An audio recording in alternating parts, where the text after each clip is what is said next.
जय श्री राम दोस्तों, श्री राधा माधव चैनल में आप सभी का बहुत बहुत स्वागत है। संकष्टी चतुर्थी पर भगवान गणेश को हम किस प्रकार प्रसन्न कर सकते हैं, उनकी पूजन विधि क्या है और चंद्रोदय का मुहूर्त क्या है, आइए जानते हैं। मित्रों, हमारे सनातन हिंदू धर्म में संकष्टी चतुर्थी का व्रत का बहुत महत्व होता है। यह व्रत भगवान गणेश जी को समर्पित होता है। ऐसा कहा जाता है कि इस दिन भगवान गणेश जी का पूजन करने से वे अपने भक्तों के सभी कष्ट दूर करते हैं। वैसे तो हर महीने के कृष्ण पक्ष की चतुर्थी तिथि को संकष्टी चतुर्थी का व्रत रखा जाता है, किंतु माघ मास का गणेश चौथ व्रत अत्यंत फलदायक और महत्वपूर्ण होता है। पंचांग के अनुसार माघ माह के कृष्ण पक्ष की चतुर्थी का व्रत 10 जनवरी 2023 दिन मंगलवार को रखा जाएगा। इसे अंगारकी चतुर्थी और लंबोदर संकष्टी चतुर्थी भी कहते हैं। मित्रों, इस बार सकट चौथ का पर्व 10 जनवरी को मनाया जाएगा। सकट चौथ के दिन माताएं अपनी संतान के लिए निर्जला व्रत रखती हैं और उनकी लंबी आयु की कामना करती हैं। इस व्रत का पारण रात में चंद्रमा के दर्शन के बाद ही किया जाता है। कुछ लोगों का मानना है कि इस दिन भद्रा है तो पूजा कब होगी, तो मित्रों घबराने की जरूरत नहीं है। भद्रा प्रातः 9:35 पर समाप्त हो रहा है।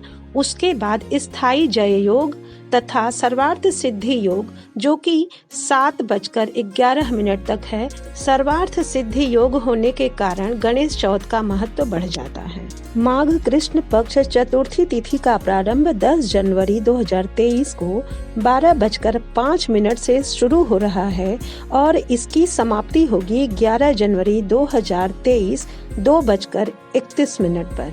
उदया तिथि के अनुसार संकष्टी चतुर्थी का व्रत 10 अक्टूबर को रखा जाएगा। यह व्रत रात को चंद्रमा को अर्घ देने के बाद ही खुलता है और इस दिन चंद्रोदय का समय है रात 8:22 पर। मित्रों, मैं ये बनारस की बात बता रही हूँ और समय में परिवर्तन हो सकता है।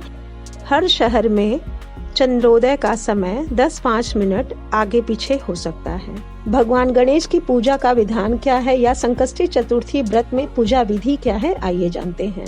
संकष्टी चतुर्थी व्रत के दिन सुबह स्नान आदि करके स्वच्छ कपड़े धारण करें, काले और नीले रंग से परहेज करें और व्रत का संकल्प लें। उसके बाद भगवान श्री गणेश जी की पूजा करके आरती करें। पूजा के दौरान श्री गणेश जी को तिल, गुड़, लड्डू, दुर्वा और चंदन अर्पित करें तथा मोदक का भोग लगाएं। इसके बाद गणेश जी की स्तुति और मंत्रों का जाप करना चाहिए। पूरे दिन निराजल व्रत रहना चाहिए। स्वास्थ्य से संबंधित कोई परेशानी है तो फलाहार भी आप ले सकते हैं। चंद्रोदय के पहले पुनः गणेश जी का पूजन करें शाम के समय। चंद्रोदय के बाद चंद्र दर्शन करके चंद्रमा को अर्घ दें। इसके बाद व्रत का पारण करना चाहिए। कुछ लोग इस व्रत में पारण करने के समय नमक खाते हैं, कुछ लोग नहीं खाते हैं। ये आपके परिवार में, आपके खानदान में जैसा होता होगा वैसा करिएगा। गणेश चौथ को सकट चौथ के नाम से भी जाना जाता है।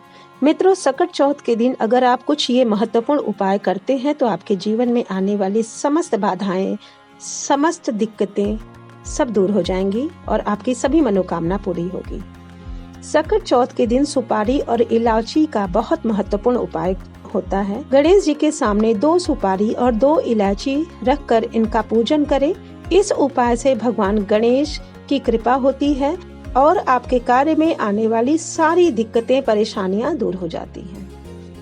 दूसरा उपाय है गणेश जी की मूर्ति उत्तर दिशा की तरफ स्थापित करना चाहिए और उन्हें हरी दूब अर्पित करें।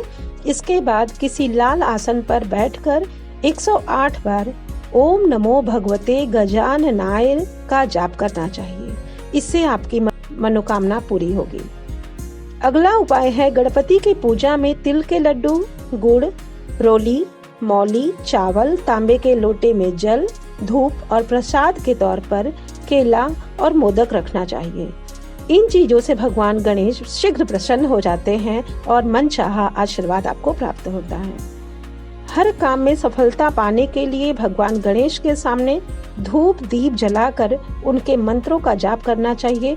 सबसे महत्वपूर्ण मंत्र है इनका ओम गंग गणपतये नमः। इसका कम से कम 108 बार जाप करने से आपके बुद्ध से संबंधित जो भी ग्रह परेशानियां हैं वो दूर हो जाएंगी और आपको सफलता प्राप्त होगी। गणेश चौथ की पूजा के दौरान चंद्रमा को जल में दूध और अक्षत मिलाकर अर्घ देना चाहिए, लेकिन अर्घ देते समय इस बात का ध्यान रखें कि जल के छींटे पैरों पर ना पड़े।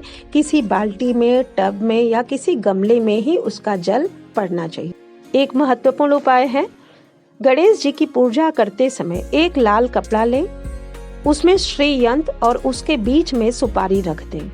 पूजा के बाद लाल कपड़े में रखे उस श्री यंत्र और सुपारी को तिजोरी में रख दें, पोटली बना करके। ऐसा करने से आपके घर में धन दौलत की वृद्धि होगी और आपके पैसे का आगमन बराबर बना रहेगा। अगला उपाय है, सकट चौथ के दिन पूजा के लिए दाईं सूंड वाले गणपति को स्थापित करें और पूरे विधि विधान से उनकी पूजा करें। एक सबसे इम्पोर्टेंट बात है मित्रों कि अपने घर के मंदिर में 2 गणेश की मूर्ति के सिवा तीसरा नहीं रखना चाहिए। इस दिन गणेश चालीसा का पाठ और आरती करना चाहिए। ऐसा करने से आपकी सभी मनोकामनाएं पूरी होंगी। सकट चौथ के दिन कुछ खास उपाय करने से जीवन में आने वाले सभी विघ्न बाधा दूर होती है और घर में सुख समृद्धि आती है। भगवान गणपति आप सभी के घर में सुख समृद्धि धन दौलत भर दें, ऐसी हमारी कामना है। आप लोगों की सभी मनोकामना पूरी हो। इसी के साथ हर हर महादेव।